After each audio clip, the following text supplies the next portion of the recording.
The illegal elbow. Elbow techniques. This is the elbow. An elbow from here. I'll throw the elbow. Yeah, the illegal elbow. All right, people, we're back, man. Illegal Elbow Radio. Another exciting episode for you guys, man. This is Brian from Illegal Elbow Radio, Illegal Elbow on Twitter. And this is Dan from MMA Aftermath on Facebook and Twitter. Joe Rogan mentioned that it was something was up, something was kind of funny. I don't have the exact story in front of me, but he mentioned that something didn't look right, something looked off, maybe fake, if you want to say it, about the Kimbo Shamrock fight. And I thought it was kind of interesting. I didn't get to see the whole article, man, where I could find it, but... No, I was just, there's a part of me that for a minute there, it was, if you really played it back to the point where Kimbo, there's a few times there where Kimbo was getting choked out, and 9 times out of 10, if there is a fucking... somebody on your back, let alone a Kem Shamrock, who's probably choked enough motherfuckers out in his time, to not choke him out. And 2, when you were kind of like seeing his hands like doing almost a tap but not hitting the ground, kind of like, oh, I'm going to tap, but no. It was almost like it harkened back to the Hulk Hogan where... You drop. He was in the chokehold, and the ref dropped his arm, and it didn't go all the way down that third time. It came back up and did the finger wave in the air, and the crowd went wild. Right. And I'm not saying it was that bad, and then for Kimbo to basically throw Kem Shamrock off of him and get up like he's been wrestling and getting up for years, and basically hit Kem Shamrock with one really good shot, which I guess it was a good enough shot for Big John McCarthy to just say, that's it. Hey, no, you don't give Ken Shamrock a chance to maybe defend himself, fall into a guard situation, because Ken Shamrock, yeah, it was a bad hit. He fell back. He was stunned, but he wasn't fucking knocked out, bro.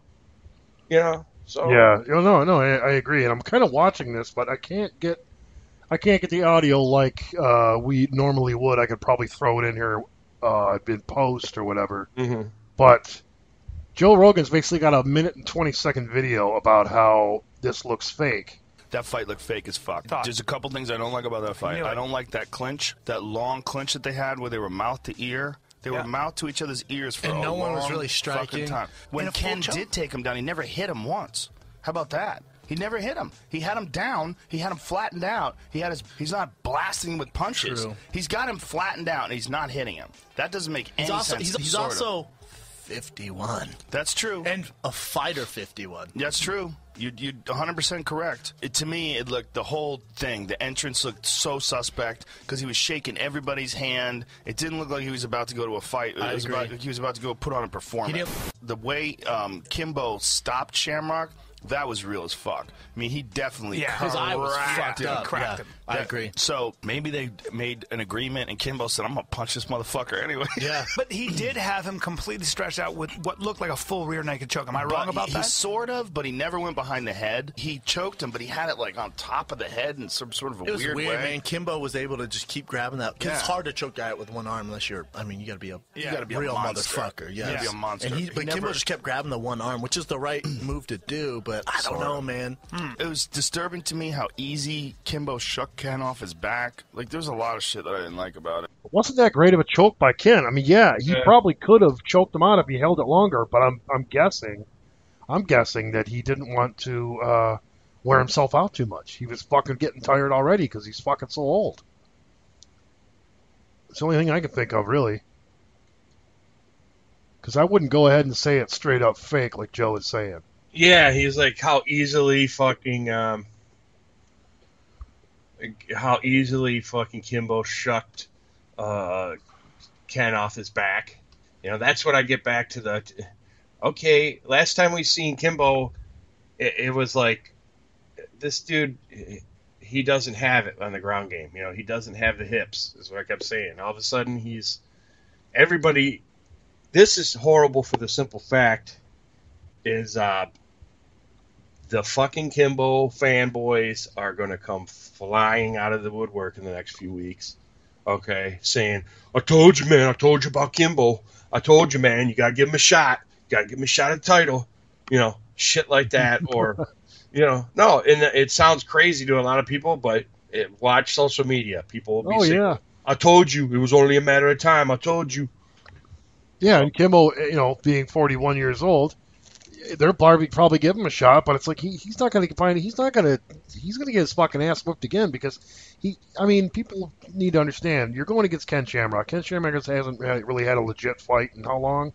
I mean, he hasn't had a fight since Mike Bork, King of the Cage Platinum, November 25th, 2010. I mean, shut the fuck up. I mean, he hasn't had a fight in 5 years, so he's got fucking ring rust just hanging off of him. Number one. He goes in there, and I'm sure he has a lot of instinct because he's just got a lot of experience in the game. But ring rust is already going to play into it. He's not as agile as he thinks he is. That's what I'm thinking. He thinks I feel as good as I did. Well, okay, but we talk about a real fight here. You might feel great in the gym. Doesn't mean you're going to go. We don't know what his training process is. His training process could be a joke for all we know. What if he's just doing straight, lifts or if he's doing a lot of running, which he looked pretty trim. So I got to say he's doing a lot of running, but he was also 206 pounds. So he hasn't been doing roids, so he's probably a deflated bitch version of his former self. And I shouldn't say bitch, man. That's not right, but because I do have a lot of respect for the guy because of what he's done. But if anybody thinks that he wasn't on roids over the years, you're just no. And I'm going to say this, too. I'm going to fucking say Kimbo was on roids, too. So, people can bitch at me about it, but look at the way Kimbo looks right now. Look at the way Kimbo looks right now compared to what Kimbo looked like back when he was all swolled up, fucking huge. Okay? Dude walking around with his fucking, his gloves up, man, big old shoulders, everything, man. Big old back. Look at this fight right here, man. He is shrunk up too, man. Yeah, he was in the 230 range. I wouldn't say he's a whole lot smaller, but I would probably agree that maybe he was then and he's not now. But I would say he still probably works out pretty good. Oh, he works out. I'm just saying he does not have the definition that he did, in my opinion. Yeah. There could have been some, I'm not saying it was roids. Could have been some HGH. Hey. Yeah, I think he's legal for a while there. People really fucking just weren't really saying anything about it, but now it's So. I think a 50-year-old Ken is going to have a harder time keeping a guy down that Ken's exerting energy with this choke. This is where I kind of disagree with Rogan, and Rogan knows what he's watching and shit like that, and he's also watching Ken do a shit choke.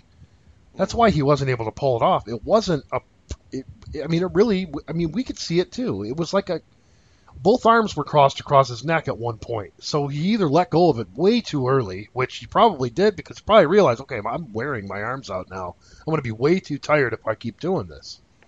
And that's probably why he started to let it go a little bit. And then once he did that, he probably, who knows, maybe he had a adrenaline dump or something, you know what I mean? Where his arms are just like, holy shit, man, I gotta shake this out. I gotta shake it out. My arms are tired as fuck right now. And maybe that's why Kimbo was able to get up. I don't know. Maybe but if this is happening to him with, a minute and a half into the first round, that's pretty sad. Yeah, I'm probably just digging for shit. You know what I mean? I'm just digging for it. Well, we don't know how a 51-year-old, at that age is going to, like you said, have an adrenaline dump, gas out because he hasn't been in a fight for so long.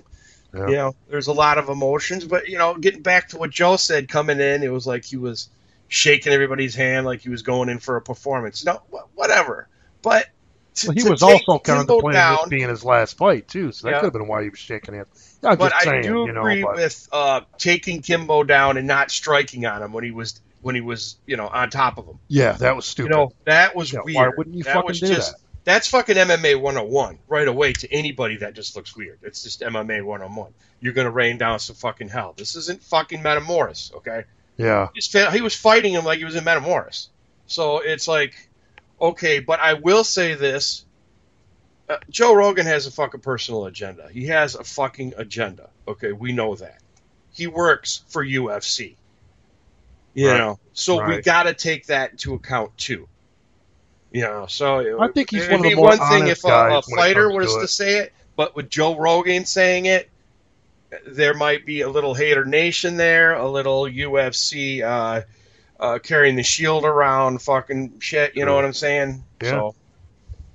Yeah, I would like to think that he's one of the more tell it like it is kind of guys over Yes, there. he is. But I agree. I agree with what you're saying too, and it makes sense.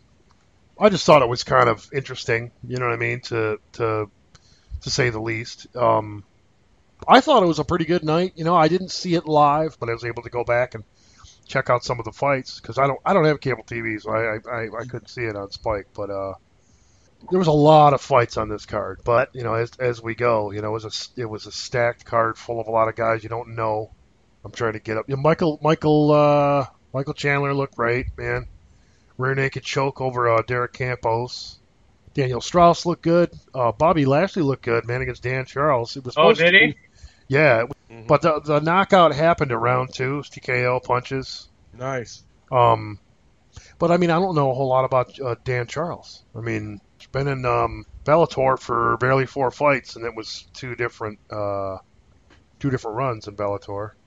He lost his first fight in Bellator 2 years ago, and then went somewhere else, lost another fight, and then got back into Bellator in September 2014. So, which that's weird, but he knocked out 2 guys and took out Lashley, or then fought Lashley and got knocked out. But I mean, he's I don't know anything about him. He's 9-3. I don't know anything about the guys that he's fought, basically. You know, in his last 2 anyway. Stuart Austin, James Wilson, no idea. You know what I mean? But he's got a knockout and a decision as of being back in Bellator.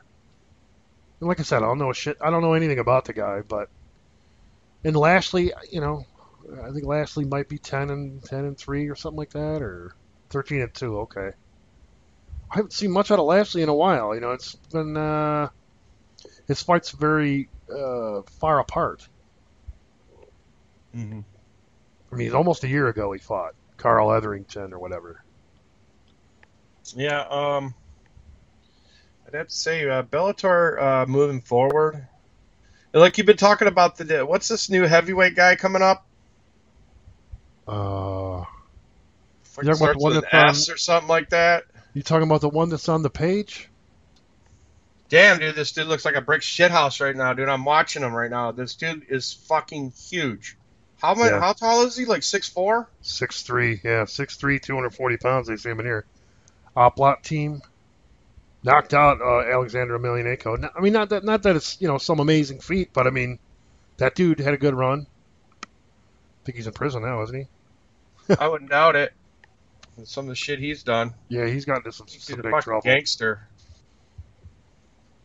But I mean, his resume, it's not like you can say, oh, this is an amazing resume, but he's over there fighting guys that we don't know about, but a lot of these dudes can be badasses. That's some shit we don't know. You know what I mean? Just because they haven't made it to the main stage yet doesn't mean they're not making shit happen. Oh, Gapchenko, yeah, or something like that, yeah. TKO punches. Just took him down and, just fucking grounded, pounded him into submission. Looks like his last fight. That was his last fight, it looks like. Yeah. But 9-0, I mean, he's got another win since I put him up there. I don't know yet, because I haven't seen any fight for him. He's 240 pounds. I would have seen him listed by now as having a fight coming up. They don't have it on his sheet here, so I guess there's no Bellator date set for him. They got a lot of Russians in the heavyweight division, bro. Put it that way. Yeah. Which is cool, man. You know, and Coker, that's the way Coker does shit, man. He's got a good relationship all over the world with people, man. So I think some great changes are already happening. We're going to see a lot more. Because, I mean, he's bringing in some guys, guys that are Olympic winners, Olympic silvers and shit. Really, really solid wrestlers. They're not even in MMA yet. But he's signing them to where, hey, man, when you're done with with your Olympic career, you want to come over here, we're ready when you're done, or whatever. Maybe they set a date. Who knows? I don't know, but The dude probably still has to go in and do a little bit of training. Who knows? I don't know. Well, if he cuts through, like you said, 9-0, a couple more wins, man, you get around 10-0, 11-0, and fucking Minikoff is still sitting up there on top. That was one hell of a brawl, bro. Yeah. Holy shit. 2 Russians going at it. Hey, if Bellator's smart, this is a good thing here. I'm just looking into the future here. Right. Move along. Minikoff needs to fight, too. It's been over a year since that dude's fought. It's like, come on. Exactly. And if he comes back and he fucking just annihilates his foe, and he's just sitting on top of the throne, Minikoff fucking 15-0, and this Dimitri comes along, Bellator, word to the wise. And like you said, Coker, with the great connections over in Russia, have the card over in Russia, Moscow or something like that. Bam! That'd be dude, sick, yeah. That'd be dude, sick. this is huge. They've been talking about doing a lot of that, too. I did a long interview with, Luke Thomas. And Luke Thomas was almost digging in and asking some shit questions that he would never ask Dana. I was actually kind of almost a little bothered by it, but he was digging in and asking some real serious questions, and Coker kept his cool and was taking him on, kind of backing him up a little bit, like, hey, man, well, we did this, we did that, kind of, I can't go word for word here because it was a long interview, man. It was a good at least a good 20 minutes, half hour. But they talked about a lot of stuff they're gonna do. Like I said, I can't go full on into it, people, so I apologize. But they're going to be going several different places. You know what I mean? It's not, and they have the backing, and he even backed me up when I said a long time ago, is when you have Showtime, which Showtime wants to make money, and they have all their shareholders and all this other crap. I'm talking about Strikeforce. That's the kind of backing they had. They had backing that wanted to make money. So when they had the offer to buy, to be bought out, they jumped at it because it's like, well, shit, man, we'll just take this money and run. Well, he said what Coker was saying, backing us up, and we've been talking about it, is Viacom is a giant company. They're not looking to sell. They don't have to sell. He's like, so it's a different world now. We don't need to sell. I don't have. He's like, I'm stepping into a whole different situation. I'm in a situation now to where I don't have to worry about anybody wanting to sell. I mean, I guess if someone came to Viacom and said, we want to buy your this and that, they could do it. If they were doing horribly, they would probably let it go. But if they're doing great, why would they fucking let it go? They can compete with anybody. We're talking about Viacom. They're giant. It's MTV. It's all that shit.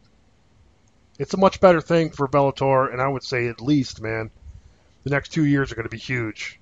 I would say within a year, they're going to get really, really big. Because Coker's only got so much he can work with right now.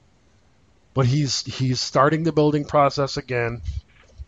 And if Coker's smart, because if you think about it, harkening back to what I said about exploiting the Russia thing, if you got two guys going off to get the belt and they're both Russian, you're going to get a good draw. But how about this? We don't see the UFC targeting Russia too much here. Okay, we don't really see it. How about infiltrating some of these countries that UFC has either ignored, forgotten about, or how about France? How about Spain? So many opportunities. To showcase, do what, I don't like it, but when you do this, showcase all your French fighters, showcase all your Russian fighters when you're in the respective countries. Right. Man, yeah, this is an opportunity, I would think, to, exploit. It's a war. It's an all-out war between the two heavyweights, really relevant guys, organizations that are in here right now. Yeah, you have UFC head and shoulders above, but Bellator, if they want to start closing the gap, I think they have to do something like this, bro. Oh, you know what? Too, you're kind of jogging memories here. He also talked about how they have a deal with Fox Sports 1 in Mexico. There you go. So you know what I mean. And I might be wrong about Mexico. I'm pretty sure I'm right about Mexico. But they have a Fox Sports 1 deal over in other countries and whatnot. But Which it's almost weird because you got Fox Sports 1 playing all the UFC shit, so it's a totally different deal over in other places. They have deals with Bellator. So, they're still getting front and center, worldwide. This is just going to be another situation where UFC can't just hold them off. You know what I mean? They're not going to be able to. Coker's going to be able to make, a good. You expect to see some tournaments too. I would, because those were huge, man. That last tournament fucking put Strikeforce on a whole different map. You know what I mean? It really did. It really brought them up to a whole nother level. Just because of the talent they had in there. I mean, even Coker was saying, he's like, this is a whole new building process. We got a lot of good talent here right now. We got some of the best guys, which I beg to differ a little bit with some of the guys he's talking about. But some of the guys they still have, like they got some of the superstars like Tito Ortiz. Right. But the Patricios, the Patricky Ferreira, that dude's huge in Bellator. Daniel Strauss is very good. Michael Chandler, huge name in Strikeforce, in Bellator, excuse me. I could name a bunch more, but I don't have them front and center in front of me. But Patricio Ferreira and Daniel Vitchell was a fucking badass fight, and I wanted to add that to the because we did just a quick kind of a slop rundown, but kind of in our running into our kind of future of Bellator kind of a deal. But Vitchell almost had him knocked out, and then a minute later, Patricio knocks him out. I mean, it was just nuts. Cool fight, man. Cool fight. I thought it was pretty entertaining, man. The fights that I saw, which were only four or five of them, and it was like the main card. All right, people, we're going to jump out of here, man, but head over to MMA Aftermath on Facebook and Twitter. Check out illegalelbow.com. Our latest show is always posted there. You can also check out the top 20 MMA fighters, top heavyweights, excuse me. But also don't forget, man, the heavyweight forecast. Got a good listing of all the heavyweight fights coming up around the world. So we try to pick as many of the noticeable fighters, or notable fighters, I should say, the ones that are already coming out with a heavyweight updated list show. So yeah, definitely, that'll be coming soon. So, but get us out of here, brother. Let's get fast. And a God beer.